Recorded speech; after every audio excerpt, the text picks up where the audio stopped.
Tonight, the latest in the deadly global pandemic, as reports show confirmed COVID-19 cases in the U.S. surpassing 200,000.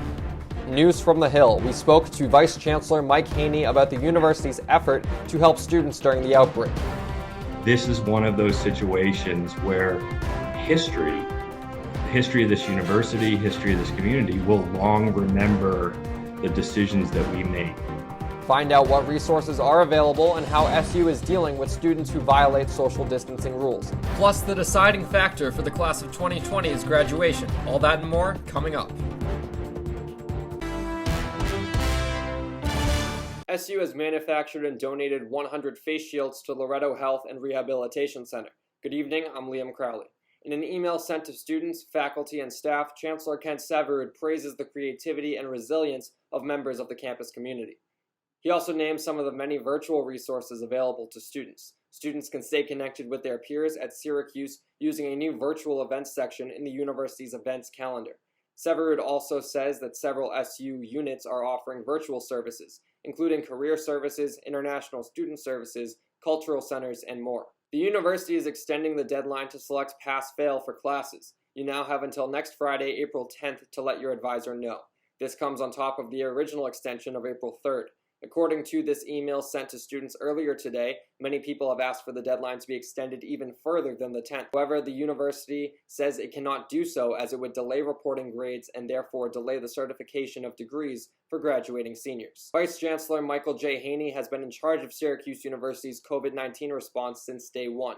CitrusTV's Aaron Lyons spoke with the Vice Chancellor today.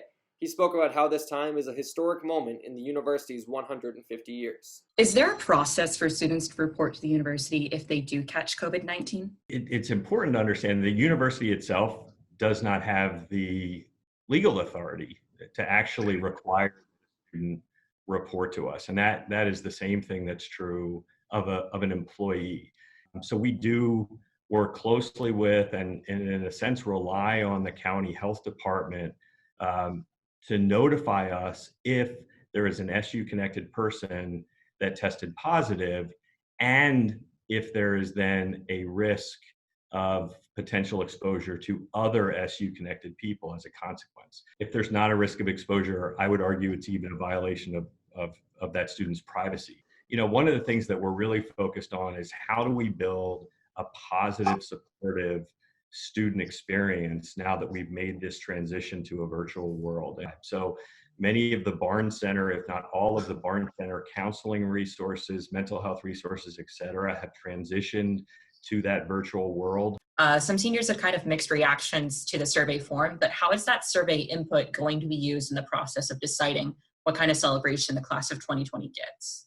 It is going to decide what kind of celebration. The university basically asked students to please start observing these social distancing rules and that there might be consequences in the future if students start to or continue ignoring these rules. But I mentioned to a colleague in student affairs, listen, I want names and I want their phone numbers, and I want their parents' phone numbers. You know, it's one thing to say you're willing to take a risk. Are you willing to put someone else's family at risk? And the answer to that should be every single time, no. I really think that this is one of those situations where history of this university, history of this community will long remember the decisions that we make in the context of this response.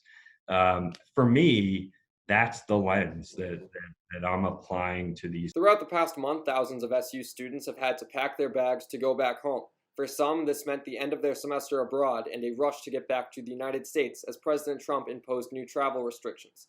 Our London correspondent Rob Flaks, who is now safely back home here in the States, joins us with the status of SU London and what resources are still available to students from across the pond. Rob? That's right. I was able to talk to two different SU London administrators about the process that 279 students in 10 different countries had to go through in order to get home successfully. We had a massive number of staff here in London as well as in Syracuse abroad at the home campus, working on tracking all of those students, helping them rebook, and confirming with all of them that they have gotten safely home. And we're very happy to say that we've heard from all 279 and everybody's home safe. And while those students are no longer on the London campus, they will still have access to resources, including mental health guidance. Lisa Watkins says that to maintain mental health, you need a good routine. Good routine means getting up early, showering, demarcating your diary, eating healthy. And for the SU London program going forward, they're focusing on getting those refunds for housing as much as they can for those continuing students and giving special accommodations to those who are planning on studying there in fall of 2020.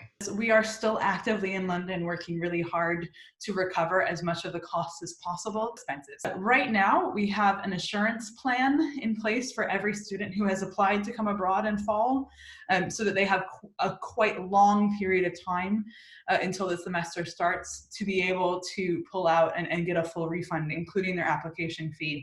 From Long Island, New York, I'm Rob Flaks, Citrus TV News.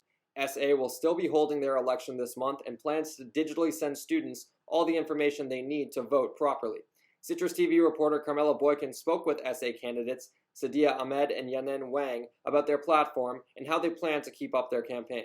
So I'm joined by Sadia Ahmed and Yanan Wang, who are running for president and vice president of Student Association. So thank you both for joining me. Hi. Thank you for having us. How do you guys plan to reach out to the Syracuse University community? Well, I definitely think we have to adapt to the situation, and so everything is through social media, emails, just text messages, whatever we can utilize. Like Sadia said, everything is social media based, so it's challenging to get the word out, but at the same time, it's sort of relatively easier because it's all on your phone and your laptop. And in terms of the word and spreading around your message, what are the platforms that you guys are running on? Our first platform is representation, and we're advocating to prioritize a diverse selection of staff on campus, especially in upper administration. And our second platform is accountability, and so this honestly encompasses various levels of the university, so including student association, DPS, the university administration. We just want more transparency. Okay, and our third platform is sustainability, and we want to decrease food waste in campus dining halls and increase labeling for waste and recycling. We kind of broke it down between economic, physical, mental, and academic.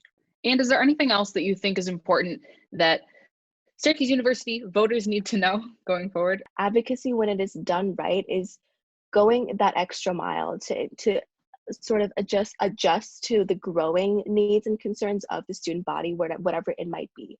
And so that's what we are going to do. And you know, when advocacy is done correctly, there is always going to be something somewhere to improve, and we're going to do that. That was Carmella Boykin for Citrus TV News. Thanks, Carmella. You can vote for your choice of SA President, Vice President, and Comptroller between April 13th and 17th on MySlice. Citrus TV will also be airing a virtual debate with the candidates on April 7th. We'll have more information as that date comes closer. And today is U.S. Census Day, an event that happens only once every 10 years. Syracuse University sent out an email this morning to students encouraging them to participate. The email says that students who reside off campus for the spring semester should use their off-campus address when responding to the census. Students who lived on campus, including those residing in on-campus apartments, are counted administratively and do not need to fill out the census. You can fill out the census online at uscensus.gov. Onondaga County Executive Ryan McMahon says that there have been 277 positive cases in the county. This is an increase of 28 new cases from yesterday. Since testing began, 67 people have recovered and ended their time in isolation. Now, we'd like to end with some of the good news from today. Governor Cuomo also announced that New York-based company Regeneron is creating 500,000 free test kits for the state. In addition to that, tech company Corning has donated 100,000 tubes to New York and has sold another 500,000 at a reduced cost. Plus, bringing it even closer to home, one local Hollywood company is now making face masks to help medical professionals. According to The Hollywood Reporter, members of Syracuse-based American High and Syracuse Studio have partnered up in the effort, using the Greater Syracuse Soundstage as their headquarters.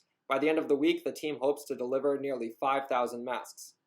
And that's all the time we have on today's Citrus TV update. We'll be back with the latest on Friday, but for now, make sure to follow us on Twitter, Instagram, and Facebook at Citrus TV News. I'm Liam Crowley, anchoring from my home in Braintree, Massachusetts. Stay safe, and we'll see you soon.